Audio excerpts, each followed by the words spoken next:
Good morning, and welcome to another edition of CPTV. I'm Shelby Kiger. And I'm Hannah Wallace. Toby Schmidt will have your extended forecast, and Ryan Flannery will bring us sports. Here's the latest at Crown Point High School. The online scheduling window is now open for all current freshmen scheduling for their sophomore year. You have until February 24th to schedule your courses in Parent RDS for the 2013-14 school year. If you encounter any problems when scheduling, guidance counselors are available during 0 hour in the cafeteria for any questions or concerns. The academic decathlon team took 4th place at the state competition. Julietta Wright and Kaylee Margus each won 4 medals. Kelsey Hopkins won 3 medals, Elena Hutchinson won 2 medals, Rain Kim won 1 medal, and Marielle Queller was chosen to represent her silver medal speech at the speech showcase. The city of Crown Point is in need of several volunteers throughout the day on St. Patrick's Day.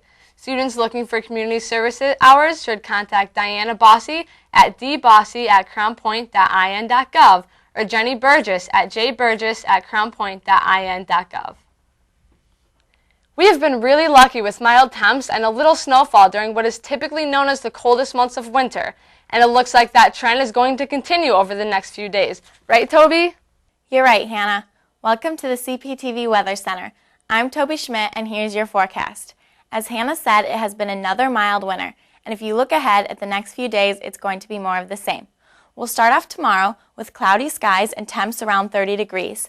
On Friday, we'll pop up into the upper 30s with a small chance of snow flurries. Mid-30s for Saturday with partly cloudy skies. On Sunday, we'll jump up a little again into the high 30s, low 40s with sunny skies. And it looks like this trend is going to continue into early next week. It's hard to believe, but let's just enjoy it, Shelby. Yeah, right. Thanks, Toby. The biggest night of the year for Hollywood is this Sunday as the Oscars take place at the Dolby Theater. Here with a special edition of Nick's Flicks is CPTV's film critic, Nick Sansoni. Thanks, Hannah and Shelby, and welcome to a very special edition of Nick's Flicks. I'm Nick Sansoni, and as you may know, the 85th Annual Academy Awards are rapidly approaching and will air this Sunday at 6 p.m. on ABC. This has been an exceptionally good year at the movies. You can tell this by looking at some of the nominees. In the Best Picture category, we have Argo and Lincoln, both of which have been previously reviewed on Nick's Flicks, along with Les Miserables, Silver Linings Playbook, Life of Pi, Zero Dark 30, Django Unchained, and Beasts of the Southern Wild. As of right now, I think Lincoln has the best shot at getting Best Picture because it has that historical epic feel that the Academy loves, and overall it's supported by a phenomenal cast and a screenplay that stretches beyond the basic conceptions of Abraham Lincoln. The Best Actor, therefore, I gotta go with Daniel Day-Lewis for his performance as Abraham Lincoln because he plays the 60th person unlike anyone ever has or most likely ever will. He just embodies the man so brilliantly, and he delivers some of his monologues with such passion and intelligence that I don't see how anyone could beat him. For Best Actress, my pick is Jessica Chastain in Zero Dark 30. Zero Dark 30 is a movie which picks the decade-long hunt for Osama bin Laden. Jessica Chastain plays Maya, the woman who is consumed with the capturing of bin Laden. She just carries the entire movie on her shoulders with a weight unlike any I've seen this year. She's able to demonstrate all his strength and authority while battling against not only bin Laden, but the gender stereotypes in the CIA and the military. For Best Supporting Actress, I gotta go with Anne Hathaway for her performance as Fantine in Les Miserables. She was so good. In the famous musical, Anne Hathaway plays the mother of one of the main characters, Cosette. I think this one's a no-brainer because even though Hathaway's in the movie for like 3 minutes, she steals every single scene she's in and throws everything she has into this character. It's the kind of performance that's made for Academy Award consideration, without question. Best Supporting Actor is a little bit of a wild card, but I'm picking Philip Seymour Hoffman for his performance in Paul Thomas Anderson's The Master. He plays Lancaster Dodd, the leader of a philosophical movement very similar to Scientology, who takes a young drifter named Freddie under his wing. Even though everybody else in the supporting actor category is great, Hoffman takes over the room in almost all of his scenes and delivers his lines with such authenticity. I felt like I was being transported back to 1950s California every single time he was on screen. Look, there are tons of other categories to follow, way too many to consider in the short amount of time allowed here on Nick's Flicks, but you can go to oscars.co.com, the Oscars official website, for in-depth information about the awards, and as always to www.nix-flicks.blogspot.com for all my picks and film reviews. It's the Oscars, the best that 2012 films have to offer. Enjoy. Back to you, Hannah and Shelby.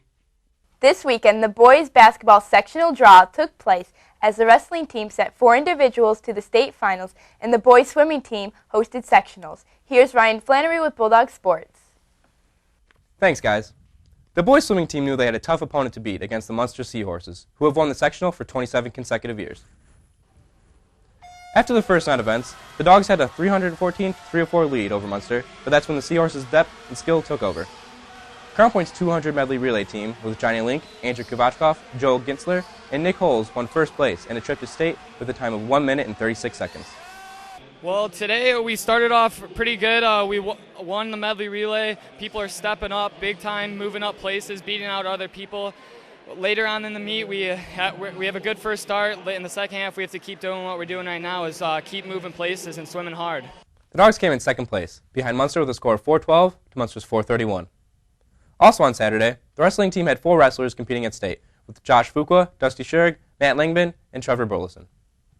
Fuqua was the only wrestler to place in the individual finals, finishing 6th after defeating his Columbus East opponent, Dalton Noblet, 7-3 in prelims, losing 5-3 to Tommy Gettinger in the quarterfinals, and losing by injury default in the consolation match due to a head injury. The wrestling team ends the regular season with a 20-2 record. The boys' basketball season took another tough hit Saturday night, losing to Lowell 48-30. The Dogs had a tough time getting those shots to drop, as did the Red Devils, but Lowell started to find the hoop in the fourth quarter. Nick Jeffers and Tommy Bartison were the leading scorers for the Dogs with 11 points each. Crown Point sits at 4-15 on the season, heading into the regular season finale against Chesterton on Friday night. The sectional pairings took place on Sunday night, and Crown Point will play Michigan City for the first round of sectionals on February 27th. In sports shorts, the athletic department will host its annual Dogtail Affair on March 8th. This yearly fundraiser helps financially support all CPA athletics. And that's it for sports. Back to you guys. Thanks, Ryan. For Toby Schmidt, Nick Sansoni, and Ryan Flannery, I'm Shelby Kiger. And I'm Hannah Wallace. Have a great day. See you next week.